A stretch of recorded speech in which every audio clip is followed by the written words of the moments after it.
Pamplona se declara ciudad libre de desahucios, una decisión que, entre otras cosas, afectará a la participación de la Policía Municipal en las ejecuciones hipotecarias. Además, desde el equipo de gobierno no se descarta que los propios concejales acudan a tratar de impedirlos. La policía interviene a órdenes del juez y el ayuntamiento no tiene capacidad legal de plantear nada, pero ha habido, digamos, aquí y en otros sitios, ocasiones en las que se plantean refuerzos a esas situaciones. Y bueno, desde el ayuntamiento no daríamos, digamos, no veríamos con buenos ojos y no se generarían dispositivos de apoyo. Es más, el ayuntamiento se plantearía acudir en un momento determinado a ese tipo de procesos si no somos capaces, que es nuestra intención prioritaria, de resolverlos antemano, a personarnos y tratar de intermediar in situ. El ayuntamiento, no obstante, trabajará para anticiparse a esas situaciones. Lo que pretende es evitar que las familias que no puedan pagar salgan de su casa. Por eso quiere centrarse en la parte preventiva. Querríamos centrarnos más en la parte preventiva, es decir, estamos convencidos de que podemos conseguir resolverlos antes de no acudir ya al mal, cuando el mal está ya, digamos, prácticamente es irreversible o de difícil reversión, sino anticiparnos. Y lo quiere hacer negociando con los bancos, a los que pedirá que no emprendan ningún desahucio sin haberlos informado antes. La cita con las entidades bancarias, donde queremos también darles traslado, queremos que sean, hay fórmulas distintas, que sean también, digamos, parte de la solución a ese problema, que se comprometan junto con el ayuntamiento. Además, pedirán conocer los procedimientos cuando todavía estén en sede judicial. Para ello quieren reunirse con el presidente de los jueces navarros. Es una de las medidas contempladas en el Foro contra la Pobreza y la Precariedad. El ayuntamiento ha establecido 4 áreas de trabajo. Va a reunirse con colectivos y entidades sociales para establecer las necesidades más urgentes y aprobar medidas para erradicarlas. 4 ediles del equipo municipal presentaban esta iniciativa. Uno de ellos, José Borrea, el responsable de Vivienda y Ciudad Sostenible, nos acompaña aquí en directo. José, ¿qué tal? Bienvenido, buenas tardes. Buenas tardes. Gracias por acompañarnos, Arratsaldeón. Bueno, una ciudad libre de desahucios, al igual que Barcelona, Madrid y otras localidades y ciudades pequeñas de nuestro país. ¿Cómo se toma esta iniciativa y cómo realmente se va a materializar la imposibilidad de que cualquier familia en situación precaria sea desahuciada, pierda su vivienda? Bueno, pues nosotros les vamos a queremos articularla primero, lo hemos dicho, dentro de un foro y por lo tanto en colaboración con los colectivos que más han trabajado. Es decir, para nosotros asumimos algo que es una demanda social importante, es decir, no es algo en lo que vamos a innovar, sino que hacemos eco de una demanda social, de colectivos que han ido trabajando mucho y muy duro y muy bien, y que siempre han reclamado el apoyo de la Administración en este caso. Entonces, es absolutamente imposible que se produzca un desahucio porque el Ayuntamiento no lo vaya a permitir. No es así. Pero el Ayuntamiento lo que dice es que la declara libre de desahucios porque va a poner todos los esfuerzos posibles, los propios y en colaboración con terceros, para que eso pueda ser así, que no haya ni un solo desahucio. Hemos escuchado brevemente, ¿no?, en la rueda de prensa, pero ¿cómo va a impedir el ayuntamiento? ¿Va a haber un contacto directo con las entidades financieras? ¿Se va a dar orden a la policía municipal para que no colabore a la hora, por ejemplo, de ejecutar un desahucio ya previsto? ¿Cómo será de alguna manera el modus operandi, no? Sí, la parte fundamental comentábamos que es la preventiva, es decir, el acceso a esa información. Hay cantidad... disponemos de una oficina de intermediación hipotecaria donde hay gente que acude, donde trata de resolver ese problema en colaboración con el Colegio de Abogados, pero también hay muchas familias, muchas personas que no son, por lo que sea, no se bloquean, no tienen esa capacidad o no tienen esa disposición y bueno, es fundamental saberlo antes de que se produzca y por lo tanto lo que comentabas, esa colaboración con entidades del ámbito de lo judicial, pero también con las partes afectadas, pues bueno, en colaboración lógicamente con las plataformas antidesahucio y colectivos de este orden, que son quienes suelen tener esa información de primera mano, pero también con las entidades bancarias en las que esperamos, y así se lo vamos a trasladar cuando tengamos la semana que viene una reunión, la necesidad de que también colaboren y que pongan su grano de arena en este propósito. Claro, bueno, el planteamiento es, claro, ciudad libre de desahucios, pero tiene que ser aprobado por todos los grupos municipales, o por la mayoría, por supuesto, de la corporación municipal en el pleno de octubre. ¿Saldrá adelante? ¿Habéis testado la opinión también de otros grupos que forman parte de la corporación? Hombre, en nuestra opinión, y más allá del texto, que habrá que hacer, primero lo volcaremos en el foro y después lo trasladaremos al resto de grupos, yo creo que todos los grupos municipales estamos en ese objetivo. Es decir, no creo que haya nadie que a día de hoy no vea con buenos ojos y no crea que sea además uno de los objetivos prioritarios evitar que una familia nueva pueda pasar por por ese trance tan doloroso de tener que abandonar su vivienda pues porque no tiene recursos. Entonces, esperamos que sí, y esperamos además que sea una declaración, pero una declaración comprometida.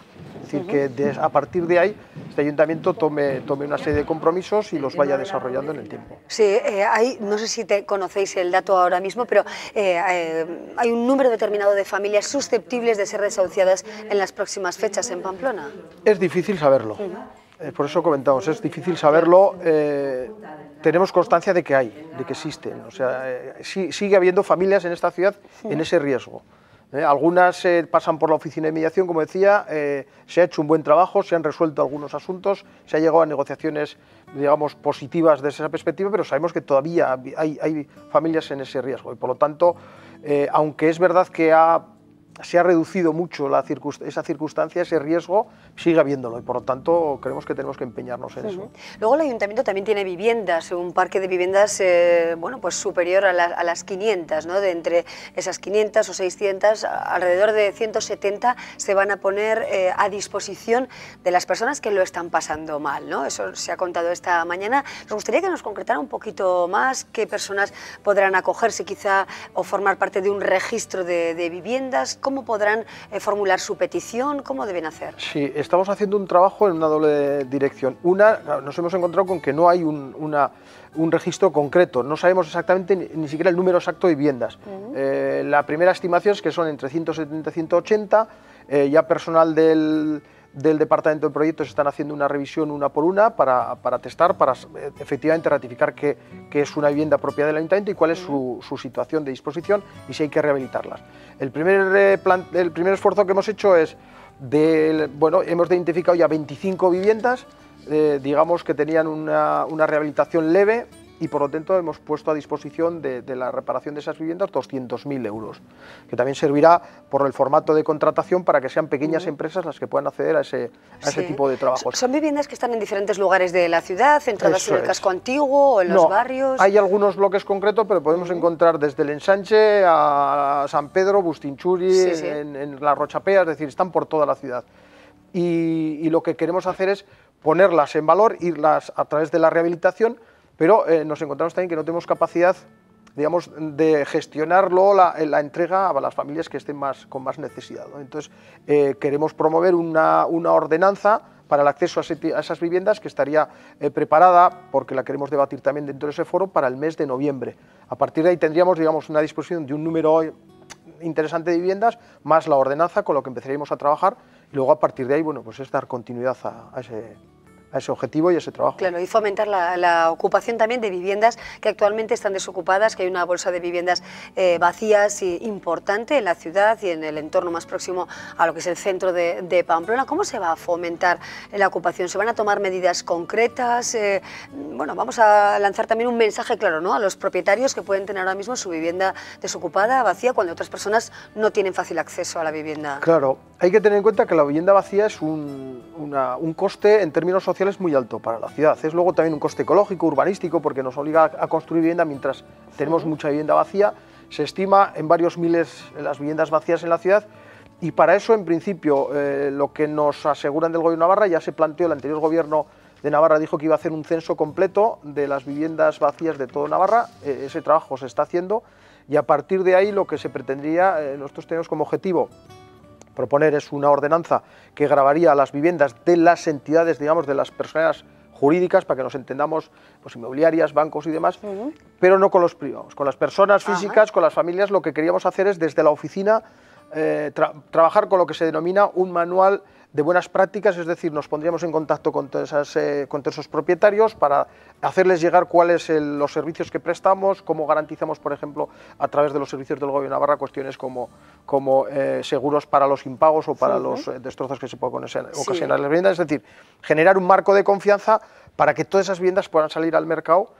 Es un trabajo arduo, no es fácil, pero bueno, en eso también pondremos empeño. Sí. Cuando hablas de gravar, es decir, más impuestos a través de las entidades jurídicas para esas viviendas desocupadas, ¿no? Pero solamente para las viviendas, digamos, que estén en propiedad de entidades jurídicas, decimos, de personas jurídicas, se llaman, por entendernos, de mercantiles. Eso es, vale, sean bancos, no de un propietario particular. No a propietarios particulares, con lo que proponemos es hacer un trabajo, digamos, de búsqueda de confianza y de que entiendan de que está mejor es mejor para esas personas porque van a obtener un rendimiento de esa vivienda, porque además se deterioran mucho las viviendas vacías y además van a tener, claro, lógicamente, un impacto social muy importante, porque van a ayudar a que el mercado de la vivienda en alquiler fundamentalmente se equilibre en términos de precio, se reduzca, y nosotros vamos a poder dispondríamos de una oferta importante, ¿no?, de vivienda. Claro, y en este caso el ayuntamiento también va a marcar los precios de los alquileres de esas viviendas, o al menos unos límites mínimos y máximos, como el alquiler social, que ya existe. ¿Va a haber algún cambio en esa idea para que también, bueno, pues las personas interesadas puedan saberlo? Efectivamente, pero eso sería, estamos hablando ya de fases que se van avanzando en la ordenanza, eso ¿verdad? Es, porque ahora mismo estamos con las viviendas, digamos, sobre todo dedicadas a la emergencia social, a las mayores dificultades. Pero en el ánimo está que en un momento determinado se puede disponer de esa bolsa de vivienda y efectivamente hacer una discriminación por renta, es decir, que las viviendas se pongan a disposición en función también de qué disposición económica tiene cada una de las familias en este caso. Bueno, creemos que cuando hablamos de vivienda en alquiler social tiene que ver con eso. Por un lado, digamos, eso es en sí mismo, ese fenómeno, impacta sobre el precio general de la vivienda en alquiler en la ciudad, que es importante, pero también discriminaríamos un poco en términos de renta para que las personas con menos dificultades puedan tener ayudas suficientes para que puedan acceder a la vivienda. Sí, José Borrea, esto está en el marco de un foro de estudio, ¿no?, de la pobreza en Pamplona, un foro que tiene también una perspectiva de género. Lo habéis comentado también. Sí, alguien ha dicho alguna vez con acierto que la pobreza tiene cara de mujer. Es verdad que, bueno, las mujeres, se ha dicho más de una vez, en términos de igualdad se ha avanzado mucho, pero todavía queda mucho por recorrer. Y si tenemos en cuenta que los dos factores fundamentales digamos, de entrada a la pobreza, a la exclusión social, suelen ser el problema del empleo, la pérdida de empleo, es decir, el carácter económico, el acceso a la vivienda. En este caso la mujer suele ser una de las víctimas, una parte débil, ¿no? Entonces queremos poner el acento también ahí, en cómo ayudar, cómo colaborar, cómo entender también el fenómeno y cómo las mujeres dejen de ser, digamos, una parte muy débil de esa cadena, ¿no?, que te lleva hasta los procesos de precariedad o de exclusión social. Bueno, medidas interesantes, importantes para las personas que peor lo están pasando o familias enteras que tienen verdaderas necesidades en Pamplona, y medidas que se irán aplicando si se aprueba este tema en el pleno del próximo mes de octubre. ¿Cuándo se podrán ejecutar ya esta serie de medidas? ¿Para cuándo pueden ser realidad? Bueno, pues como decíamos, yo creo que se van a ir elevando por fases. Habrá algunas que son las más sencillas. Por poner un ejemplo práctico, hemos comentado que ya antes de final de año tendremos a disposición 25 nuevas viviendas, que las pondremos fundamentalmente en manos del área de acción social y desarrollo comunitario, pues para atender un poco esas necesidades que decíamos más perentorias, y luego vamos a ir generando, digo esto porque nos encontramos con que no hay herramientas ahora mismo, el ayuntamiento está desnudo y por lo tanto hay que construir todo esto y nos va a requerir un cierto tiempo.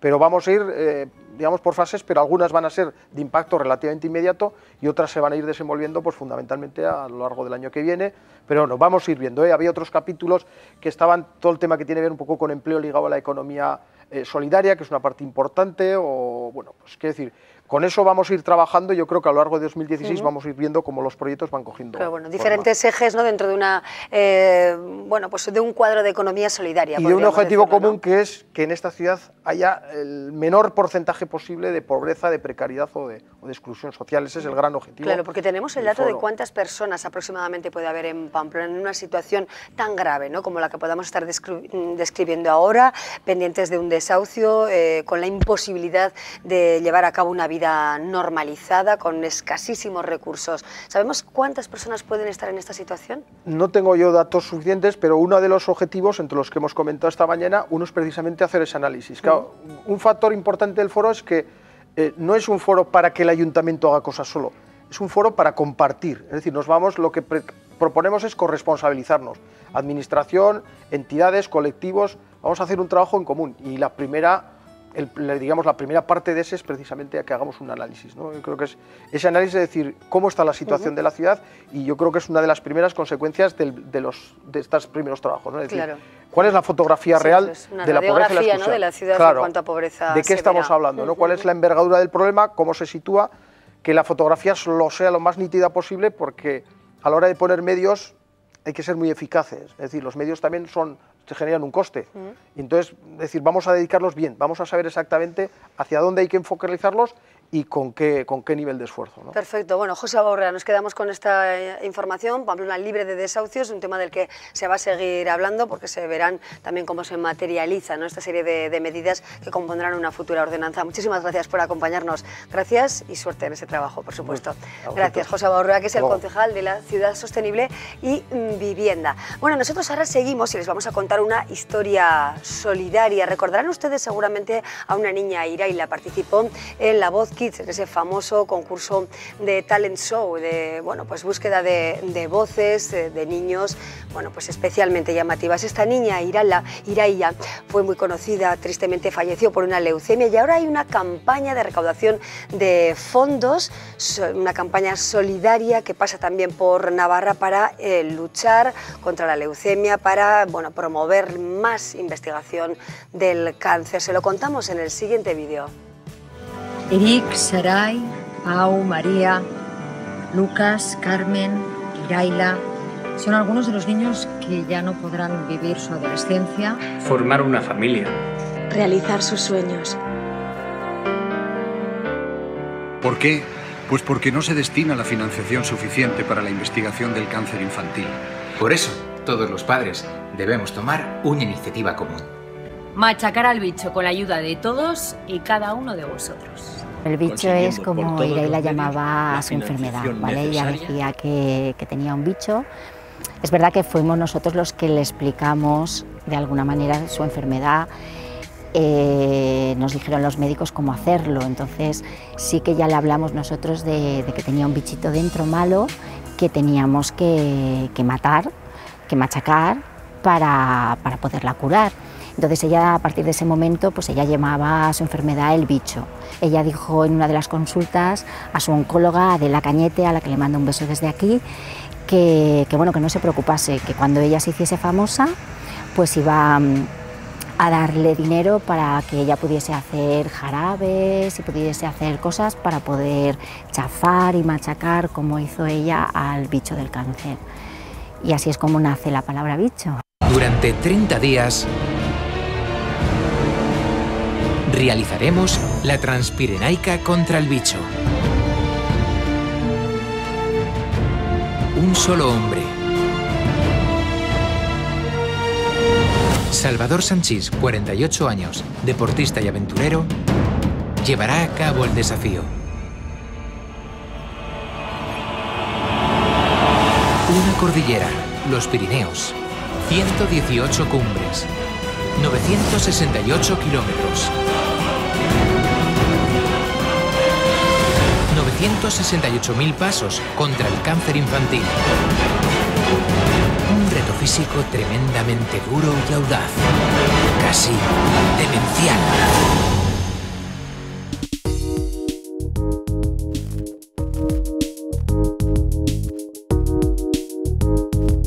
Salvador Sanchís se puso en contacto con nosotros y nos dijo, bueno, yo os quiero ayudar, no puedo económicamente, pero sí que sé andar por la montaña. Yo en un principio, pues bueno, no entendía muy bien a qué se refería, pero luego nos lo explicó, nos dijo, bueno, yo lo que puedo hacer es recorrerme los Pirineos desde el Cabo de Higuer hasta Portbou. Es un reto que normalmente se hace en 45 días, él quiere hacer el reto de hacerlo en 30 días. Él solo, señores, en la montaña, con el riesgo que eso conlleva. Yo lo sufrí un poquito el primer día porque me fui la primera etapa con él, no la pude terminar porque evidentemente no tengo la capacidad física que él tiene. Bueno, poco a poco va, queda poco ya. Recupera. Se puede encontrar con lluvia, se puede encontrar con granizo, desprendimientos de piedra, lluvia, un montón de cosas, el cansancio acumulado de cada día, que eso también es muy importante, y luego la dificultad. Te invitamos a que nos acompañes para realizar alguna etapa. ¿Te animas? Y si no puedes o lo prefieres, también puedes colaborar desde cualquier punto de España. ¿Cómo? Pues muy fácil. Envía un SMS con la palabra paso al 28014. Y estarás destinando 1,20 euros, sin ninguna comisión de ningún operador, para la financiación de 3 proyectos de investigación sobre cáncer infantil. Estamos ya a mitad de camino.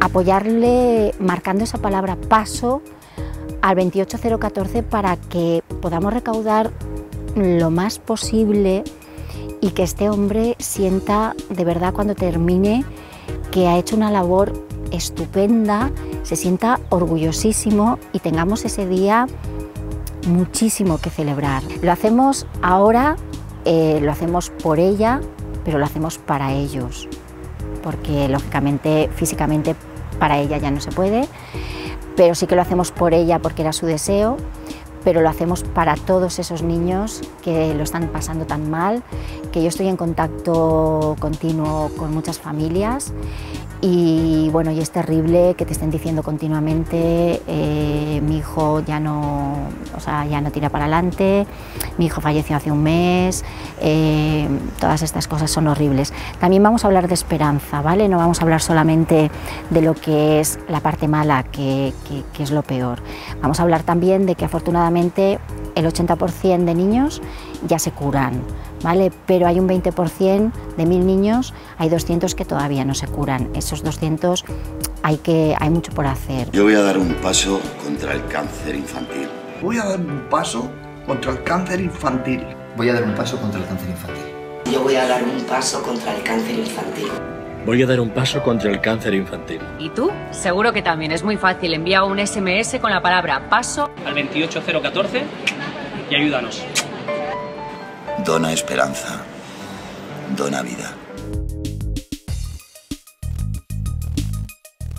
Ahí tenemos esa iniciativa solidaria que, como ven ustedes, bueno, pues recorre el país y aglutina los intereses de las caras conocidas y famosas en pro de la investigación del cáncer. Una historia solidaria, la siguiente, la que nos va a contar nuestro compañero Alejandro Palacios. A él lo ven el fin de semana en el programa Implicados, un programa que cuenta normalmente historias de corte solidario, de cooperación, historias muy de dentro y muy humanas. Pero Alex es un periodista solidario y cooperante, ha estado ya en diferentes lugares del mundo donde la pobreza es lo que domina especialmente. Estuvo recientemente en Etiopía y este año ha estado en Ceuta. ¿Qué tal, Alex? ¿Cómo estás? ¿Qué tal, Amaya? Buenas tardes. Gracias por la invitación. No es muy habitual tener a un compañero como invitado, pero nos encanta tenerte, Alex, porque tienes una gran historia que contar, ¿no? Sí. Recuerdo cómo estuviste con otros compañeros en Etiopía. Vamos a traer un poco también aquella situación al programa. ¿Dónde estuvisteis? ¿A quién ayudasteis? ¿Y en qué situación os visteis el verano pasado? El verano pasado fue en Etiopía,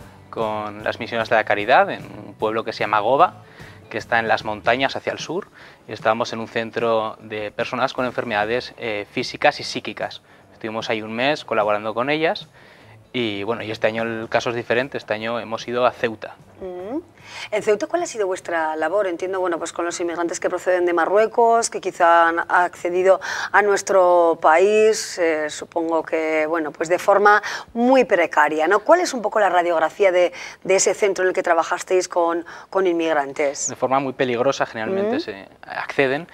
Nosotros fuimos 15 días, fuimos 2 personas, esta vez de la delegación de misiones de aquí de Navarra. Sí. Fuimos con los misioneros javerianos, que son los que organizan este campo de trabajo, un campo de 15 días, 2 semanas, donde gente de toda España tiene la oportunidad de trabajar en el Centro de Estancia Temporal de Inmigrantes, el llamado CETI, y en el Centro San Antonio, que es el centro que tiene la diócesis de Cádiz y Ceuta, en la ciudad de Ceuta. En estos centros se hacen diferentes labores básicas, generalmente, tanto de sanidad como también de formación en cuanto a informática, español, prepararles también, bueno, para lo que es la vida también en lo que será la península, para ellos. Claro.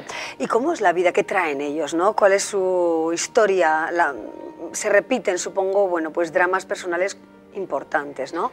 ¿Con qué historias te quedas de lo vivido? Bueno, lo vivido al final te da la oportunidad, estas semanas de trato diario con ellos. De primeras ellos no te cuentan su vida, pero conforme vas haciendo confianza, vas tomando confianza con ellos, ellos ya se van abriendo.